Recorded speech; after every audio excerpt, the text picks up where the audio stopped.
He still has the same grimace of terror as when he ran out of the church. What made him go mad? I don't care anymore. I'm afraid he took the answer with him to the grave.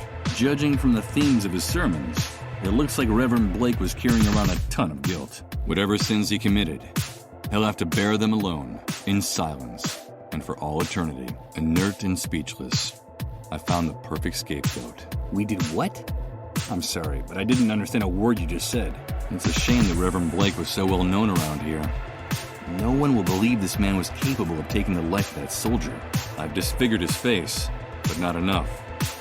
He's still identifiable. A damp, moldy business card. It's almost illegible, but it looks like it's from a place called Beechwood Oracle. Most of the text is too worn off to read. All you can make out of it is an address. 24 Mammothswood Street. So Beechwood Oracle is in fact a location. But what kind? Why was Reverend Blake carrying this card around? You saw what happened to that mob. Those pigs are ruthless about this. We sullied his name. We didn't know that each second is a drop of Christ's blood. And why does that voice inside my head keep telling me to go there at any cost? The drum is already giving off enough heat. I don't see any need to stoke this fire anymore. This business card is my only clue about that place called Beechwood Oracle, so I have no intention of letting go of it. I'm afraid that using this scrap of paper with this won't do anything for me. The business card wouldn't be any use here. No. God damn it. If I've managed to get this far, I've got to finish what I started. The face of the Reverend is still recognizable. If I quit now, I'll have to bear the death of those children on my shoulders. And that only he can reign over the interval, over the infinite mysticism of the fragment. What the hell is that old man trying to do with that enormous pair of bolt cutters? He can hardly get his hands around them. That old man needs to find shelter, or he'll be moved to the refugee camp.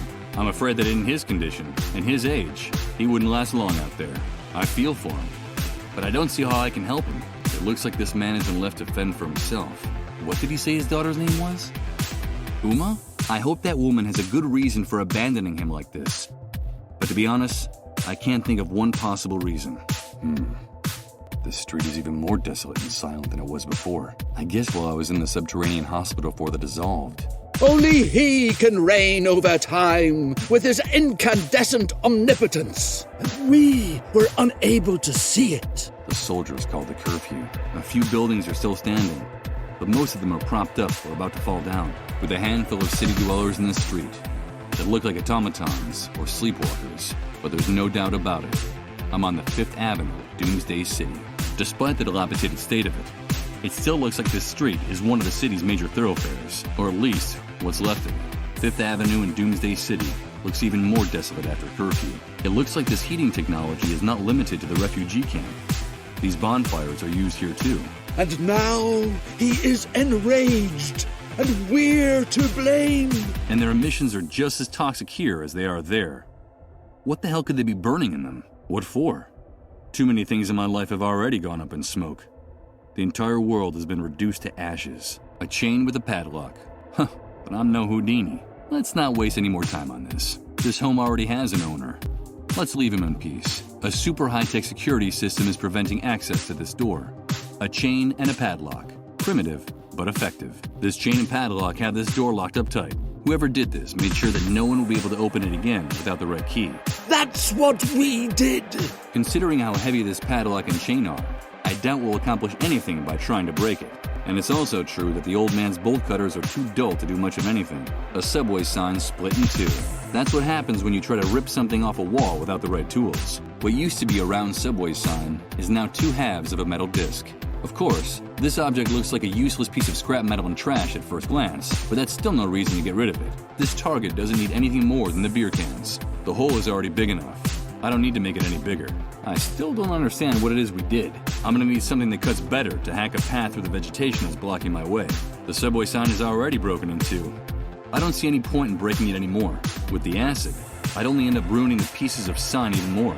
I could give what's left of the subway sign to someone, but why would anyone want it? I doubt I'd accomplish anything using the pieces of the metal sign with that. It's the pair of bolt cutters the old man could barely get his hands around. Once he's safe, he won't be needing them anymore. A rather old and dull pair of bolt cutters. Could that be why I couldn't open the padlock on that door? I'm afraid that in the condition they're in, I'll have to use them on softer materials if I want to accomplish anything. A heavy pair of old-fashioned bolt cutters, like the ones locksmiths use. Each cycle is a fluorescent gust of God's will, don't you see? Can't you see it? Impossible. If these bolt cutters didn't have any effect on the chain and padlock, I doubt they're going to get anywhere with these bars either.